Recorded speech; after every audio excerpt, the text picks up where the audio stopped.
Hello అండి. నమస్తే. ఎలా ఉన్నారు?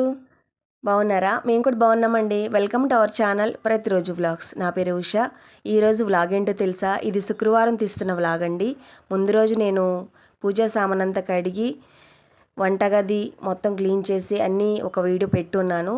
ఇది శుక్రవారం పొద్దున్నే తీస్తున్న వ్లాగు.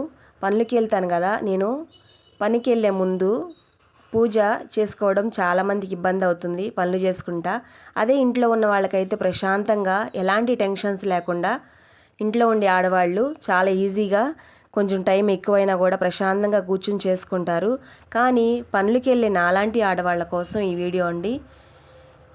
ఆ పనులకి వెళ్తున్నాంలే మనమేం పూజ చేస్తాము అని శుక్రవారం అలా బజార్లో వెళ్తూ ఉంటే పనికి వెళ్ళేటప్పుడు ఆడవాళ్ళు గుడికి వెళ్ళి వస్తూనో చక్కగా పసుపు కుంకాలు పెట్టి ముగ్గులు వేసుకుంటూనో అలా చేస్తూ ఉంటారు.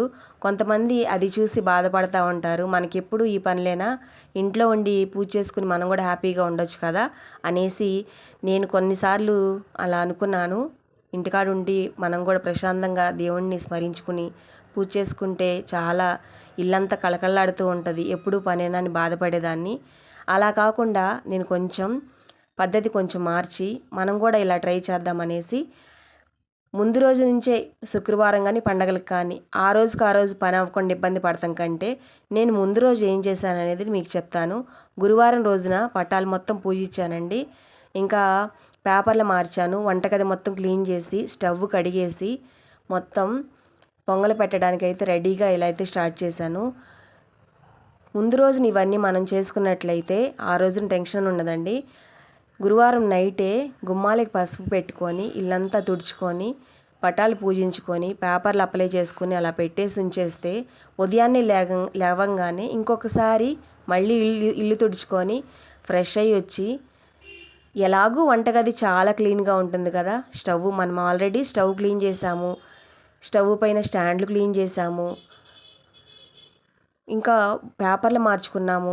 వంటగదిలోకి రాగానే ఎంతో ప్రశాంతంగా పాజిటివ్ వైబ్రేషన్ వచ్చిందండి. అదే మనం ఏ పని చేయకుండా శుక్రవారం ఎంత పొద్దున్నే లేచినప్పటికీ పని అవ్వక, అది కాక నేను ముందే రాత్రి అందరూ అన్నం తినేసిన తర్వాత రాత్రి అంట్లన్నీ తోమేసున్నాను. గిన్నెలు మొత్తం తోమేసి పక్కన పెట్టుకొని పేపర్లు మార్చుకొని ఆ గిన్నెలు కూడా స్టాండ్లో మొత్తం పేపర్లు ఆల్రెడీ మార్చున్నా కదా మొత్తం బార్లిచ్చుకున్నాను, సామాన్లు తోమేసినవి అన్నీ. ఇలా పొద్దున్నే లేవగానే ఎంతో ప్రశాంతంగా చాలా బాగుందండి. వంటగదిలోకి రాగానే ఎంత బాగుందంటే ఇంకా మనకి ఎలాంటి అడ్డం లేదు, చక్కగా దేవుణ్ణి స్మరించుకోవచ్చు, పూజ చేసుకోవచ్చు అనేసి నాకు చాలా పాజిటివ్గా అనిపించింది. ఇంకా లేవడంతో ఫస్ట్ అయితే వాకిట్లో ముగ్గు పెట్టేశాను, పసుపు కుంకాలతోటి చాలా అందంగా ఉంది. ఇంతకీ మా ముగ్గు ఎలా ఉందో ఒక కామెంట్ చేయండి. వీడియో నచ్చితే ఒక లైక్ కూడా ఇవ్వండి. పూర్తి వరకు చూసిన వాళ్ళకి థ్యాంక్ యూ సో మచ్. మొత్తం నచ్చితే సబ్స్క్రైబ్ చేసుకోండి. ఇంకా మా పూజా విధానం ఎలా ఉందో చూడండి ఒకసారి. లక్ష్మీదేవి అమ్మవారిని పలకరించుకొని చాలా రోజులైంది.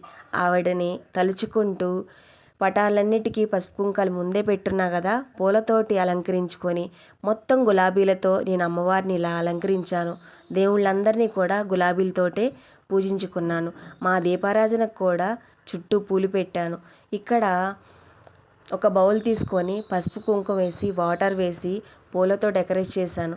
ఇలా చేస్తే మనకి అష్టైశ్వర్యాలకి ఎలాంటి లోటు ఉండదని పెద్దలు చెప్తారు కదా, అందుకని నేను ఇలా ట్రై చేశాను. ఈసారి ఇంకొంచెం బాగా చేయడానికి నేను ప్రయత్నిస్తాను. ఇక్కడ రాములవారి పటం కూడా ఉందన్నమాట. అప్పుడు అయోధ్య కోసం ఇచ్చిన అక్షంతలు కూడా మన ఇంట్లో పూజ గదిలోనే ఉన్నాయి. ఇదండి మా పూజా విధానం. ఎలా ఉందో కామెంట్ చేయండి. మీరు ఎలా చేసుకుంటారో ఒకసారి కామెంట్ చేస్తే ఇంకా హ్యాపీ అనమాట. ఇంతేనండి. ఇవాళ అమ్మవారికి బెల్లంతో పాల పొంగలు పెట్టుకున్నాను. చాలా ప్రశాంతంగా ఉంది. నా పనంతా 6:30 కల్లా అయిపోయింది. నేను లేచింది 5ంటికి, 6:30 కల్లా పని కూడా అయిపోయింది. ఇంకా పూజా ప్రాసెస్లోనే పప్పు చుక్కకూర కూడా చేసేసాను. పిల్లయితే మా అమ్మాయి అన్నం వండేసింది. ఇంకేముంది, మంచిగా పూజ చేసుకున్నాము, ఫ్రెష్ అయిపోయినాము, అన్నం కూర కూడా అయిపోయింది. మనం వెళ్ళేది 10ంటికి. ఇంకా చాలా టైం ఉంది, చూసుకోండి. ఇలానే చేయండి మీరు కూడా. Please subscribe.